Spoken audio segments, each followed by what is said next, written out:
重力のある世界で球体を支える場合、最低でも3点接していれば球体を支えることができます。このことから地球上の力関係も自然の摂理に基づいて3つの要素でバランスを取りなさい。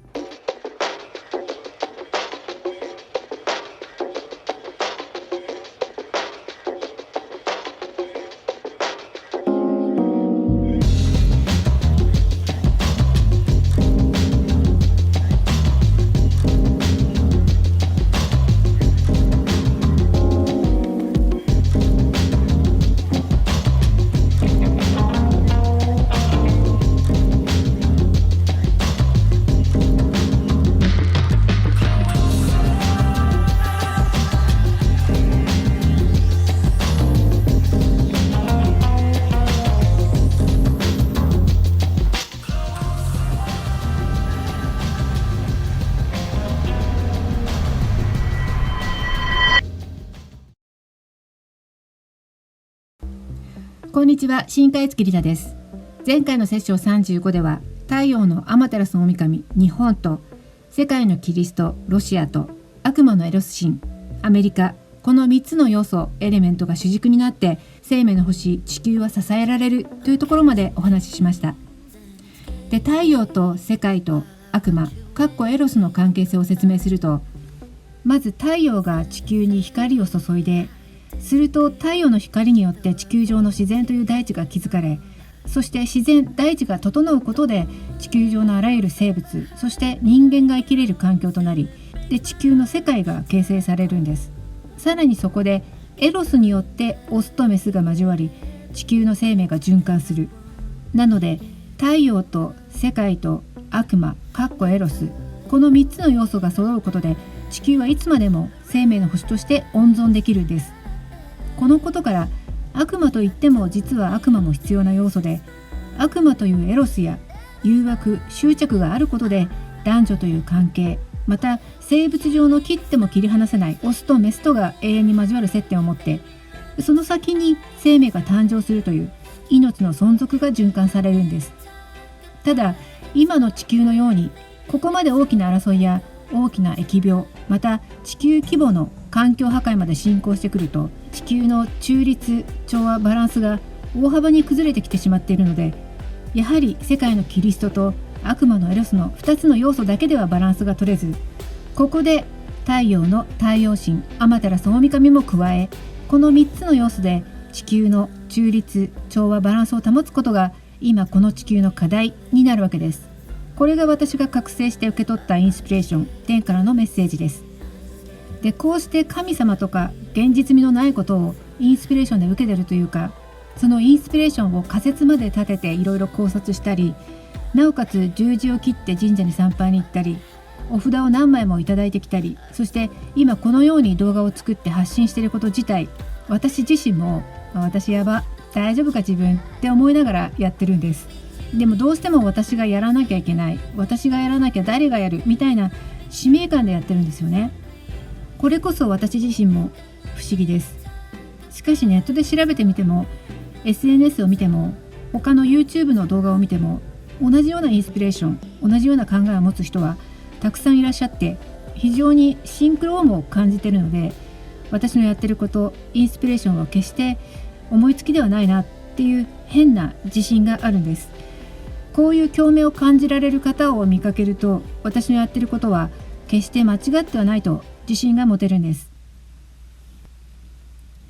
球体と三脚支柱のオブジェ。そしてもう一つ不思議なメッセージを受けたのが、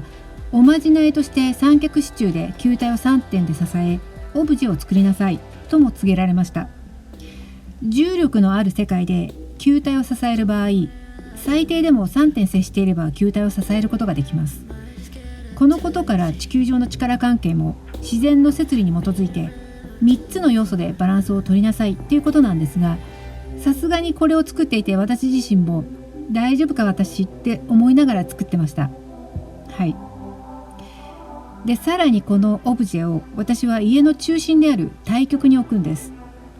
風水で家の中心を対極と言います。これについては次回の動画で詳しく説明してまいります。で、ここからさて、では日本がどうやってロシアとアメリカの中立の立場となって調整を取ればいいのか、要するに具体的な施策ですよね。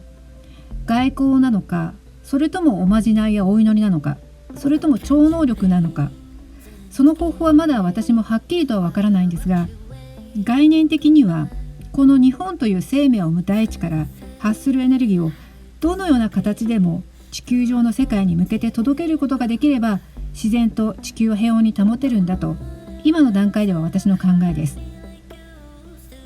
ちょっとこの人頭大丈夫かなって思われるのを承知の上で言ってます。今こうして真面目に語ってる私ですが、正直自分は頭おかしいよなっていう普通の自分もいるんです。なので皆さん安心してください。それよりも私が体験した初めの天の声の怒号と戦場の壮絶な憑依と十字を切って神社に参拝したことと、セッション33でお話しした鶴岡八幡宮の源頼朝様のお墓で頼朝様のお姿が見えたこと、最後まで頑張りますと頼朝様と約束したこと、これが全て事実ですし、私もなぜかこれが使命だと思って動いていることなので、私がこの体で受けたこと、そして気づいたことを最後まで正直に発信していきたいと思います。次回のセッション37では、江ノ島神社でいただいた法よけ札を私の家に東西南北各部屋に設置して結界を張ったお話をしてまいりたいと思います。この回を見ていただくことで、皆さんもご自身のお家に外から入ってくる厄や負のエネルギーをシャットアウトして結界を張る、バリアを張ることができます。結界を張ると、まず家の中のどこに行っても空気がよどまず、正のエネルギーを体で実感できます。また意識や思考が健康的になっていつも前向きに過ごせますし、些細なことでくよくよ悩まなくなります。何か困ったことや災難が起きてもすぐに解決に進むようになります。そして植物やお花をよく枯らせてしまうお宅でも結界を張ることで不思議と植物が枯れずに生き生きと育つようになるんです。次回の動画もぜひ見守っていただければと思います。今回の動画の内容について何か気づかれた方やご感想を持たれた方は、この動画のコメント欄にぜひ書き込みをお願いいたします。